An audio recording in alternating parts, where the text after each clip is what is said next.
Let's get to my next guest, Jamie Jenkins. He's a former statistician with the Office for National Statistics, and he joins us now to talk about those latest stats on immigration. A very good morning to you.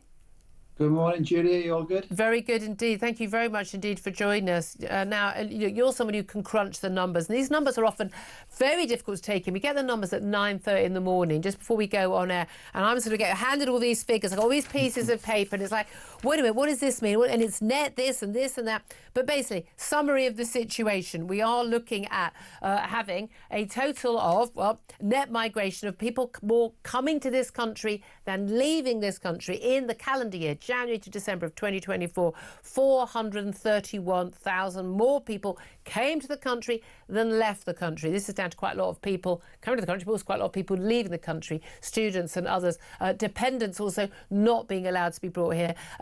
This figure is halved from where we were in 2023, almost exactly from 860,000 that year. But it is still, of course, 100,000 higher than when we voted for Brexit, and an awful lot higher than the tens of thousands we were promised back in 2010 by David Cameron. What do you make of these figures? Yes, so obviously some good news with the numbers coming down, but I think you hit some important points there, Julia. So if we look at the latest figures, 431,000, and if we go back to 2012, when obviously the Tory party were in power, talking of the tens of thousands, we've seen net migration of 4.7 million people. Now, that 4.7 million people in context, that's more than 1.5 times the population of Wales. And if net migration was, say, 10,000, it would take you 470 years to get that. So the numbers that we've had is extraordinary in terms of what we've seen. The pressure on housing, schools. And remember, we've spoken previously, Julia, they are forecast the population to grow another 6 million by 2040. Now, that is with a long-term net migration of around 340,000 a year. So the figures today are still higher than what ONS is forecasting. Yeah, and bearing in mind forward. that all the figures they forecast are always an underestimate, aren't they? Yeah, exactly that. And the pressure that you have on, obviously, the schools, the NHS, housing with all of this migration is a critical part. And the figures we talked about there are the kind of the national net migration figures. But I suppose there's some interesting figures that come up this morning as well in the asylum system, Julia. So we had 109,000 claims for asylum in the year ending March. Now, we talk a lot on the station about small boats, and about a third of the people coming over on small boats. Now, actually, we've had more people claim asylum who've come over with a visa. Yeah. And what's interesting in the figures is Pakistan, Julia. So if you look at that, they're the most common country now in the UK where people claim asylum. They're coming from Pakistan. And hardly any of those are coming over on small boats. They're all coming over on visas. So what's going on in the asylum system for people coming in on visas legally and then needing to claim asylum? That's something we need to be shining a bit of a light on. I mean, again, that was something Yvette Cooper, the Home Secretary, actually did raise a few weeks ago about, and I think she claimed to be quite surprised by these figures. But this is the thing, we're constantly told, so difficult to deal with the illegal migration, people coming on boats, but we've still got people coming on lorries. But as you say, huge number of people who come to this country legally on a visa with no intention of ever going home, using a student visa on some of these bogus courses they never even expected to turn up, or also coming here to work on a short visa, or even just turning up as a tourist. And I think this is the thing that most of us just find absolutely flabbergasting and just impossible to understand, like why the government find it so hard to deal with this issue when these people are known to the authorities. They've got their passport stamped, they've arrived in this country, we've got their details, they've got a visa, we're supposed to know everything about them. If we can't track them down here, we can contact family back in Pakistan, surely, but apparently not. And that is the big problem we've got with the system. And maybe, obviously, we've seen the kind of the rise in the use of hotels, homes, all the benefits that you've been talking about that go to asylum seekers. Maybe it's an attractive option, getting on a visa. Oh, let's claim asylum, and then we get everything paid for ourselves. That's the big challenge that we've got. And you talk about the visas, Julia. Work visas is one of the legitimate reasons why people would come into the country. Now, they are down over the last year, but they're still at 40% on pre-COVID levels of 2019. So, when the Brexit vote happened, people were talking about control of the borders, but the government and the Tory party, unfortunately, you get the ministers or the shadow ministers coming on saying the numbers are too high.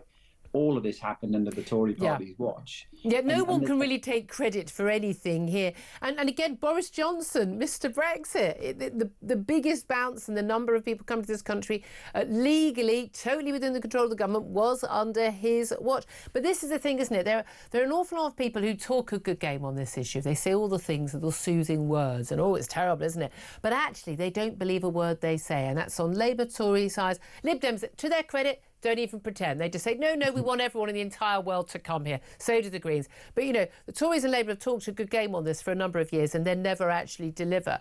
And any success is always just undoing the last disaster. But as Tony Smith, the former head of UK Border Force, was telling us a little bit earlier, you've got a lot of pressure within government. You've got like the chance of saying, we'd love lots of extra people to come in and work because business are pressuring us for cheap workers. You've got the Department of Health saying, we'd like some more nurses, please. You've got the care sector saying, we'd like some more care workers that we can pay a pittance to from abroad. The education sector saying we'd really, really like some more foreign students, please, because they pay an absolute fortune, more than the tuition fees that Brits have to pay. You've got all the agriculture, you've got all these different sectors saying, can we please have some more people here? You've got the middle class to go, we haven't got enough au pairs. But genuinely, they are living in a parallel universe from the rest of us in terms of of the benefits that they regard that there are from mass immigration, legal immigration, which the rest of us are not seeing and not feeling. No, and what you've talked about there, Julia, comes back to previous governments not planning for the future. We've had a birth crisis in the country. We see in other countries as well, but that's caused in part because of the house prices going up, because of past migration. Exactly. And then we haven't got enough doctors. Less important, more doctors and nurses, because we haven't trained doctors and nurses. It's immoral to start stealing people from other countries when you're talking about the healthcare system, because other countries need them. So the government, if it had just one job, Julia, is to plan for the future. And the past has not been planned for today. So the government needs to wake up now and start planning for 2030, 2040, 2050, because the problem's only going to get worse if we don't start looking at the data that we're talking about and seeing what's coming on. I think they genuinely thought we're going to have a demographic crisis. We haven't got enough young people who are having babies. We know that most immigrants actually have more children than most born and bred Brits in this country, and so we'll deal with our demographics that way. But that again completely changes the face of the country in terms of the culture, the religion, the attitudes, the belief system of the people who have come to this country, who are then having 4 or 5 children compared to people who've already lived in this country for many years. And no, it's irrelevant what colour their skin is, but who are only having 1, maybe 2 children if they can afford a home big enough to have 2 kids. That we are seeing a massive demographic change, and there is an impact from that. We're already seeing that in terms of the massive impact of the large Muslim population in this country, calls for blasphemy laws, change in our politics, change in our attitudes towards the nation state of Israel as a result of pressure from MPs in Parliament. This stuff has an impact on our national government. No, totally, Julia. And integration is a key part. And I think when you get these numbers that we've seen, the 430,000, 860,000 the year below, even big numbers the year before that, they're huge numbers in just a short space of time. Yeah. It's difficult for them to integrate so much because there's so many of them coming in. And that is the big issue. You go and live with people who are already from your home village in Pakistan. And then you just go and live them. I mean, you can see the demographics, the stats are clearly available. We talk about, Birmingham or London are amazingly diverse cities. No, they're not. There are enclaves of different nationalities and different ethnic groups. And that's what you see generally across most parts of the country in cities. You have different communities from different nationalities. The integration's not there. You're right. They're just pretty much living in certain parts of the cities and very little integration going on. And so I think ultimately, Julie, when you're looking at these numbers, the government needs to act to sort this out, because if you think about it, we talked about this in the past as well, the infrastructure is just not there. We haven't built a new reservoir for 34 years. I know some are on the plan. The water bills have gone through the roof. Everybody is getting absolutely fed up with the infrastructure creaking because of this huge migration. Yeah. And the government, the thing is, Julia, you can accept the people coming in, but if you don't plan and put in the provision for the people who've come in, that's where the population who are currently here, their quality of life just diminishes, and that's the big problem with these figures. Absolutely. Really appreciate you joining us. Jamie Jenkins, former Office for National Statistics statistician. Try saying that. Philip Ingram, it's interesting, I mean, to hear what he has to say, but also late stats contained within these figures, lots more coming out. The number of asylum claims reaches a record high of 109,000.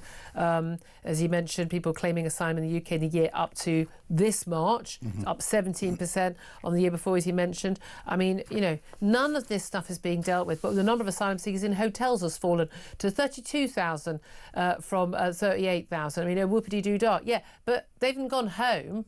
They're just living in private accommodation, which we're paying double the rent for, and competing with families who would need that accommodation. I mean, well done, everybody. Yeah, well, I think the most important thing that Jamie said there was we need a government that's going to plan for the future. We don't have that. We have a government that's planning for the soundbite for tomorrow morning's headlines, or reacting to today's headlines in further soundbites. They're not looking to the future. We haven't got hope in hell. It's unbelievably depressing, isn't it? Well, Keir Starmer has put out a tweet posted on social media about these figures, saying, "We have returned nearly 30,000 people since the election, 12% more than the last government." By the way, he doesn't use the word deport because he corrected himself for PMQs. Mostly they are voluntary. People get paid to go. He says, "We are taking back control of our borders." No, we're not. If you have no right to be in the UK, you will be removed. That is simply not true. Yeah. None of that is true. None of those are individuals that have come across the channel in little boats. They're all people who've overstayed their visas, students, and who shouldn't have been here in the first place. And they've gone to them and said, "We'll pay you. There's a ticket to go back home, and there's a few grand as well." They pay them. I mean, they seriously pay them. Oh, mind-blowing.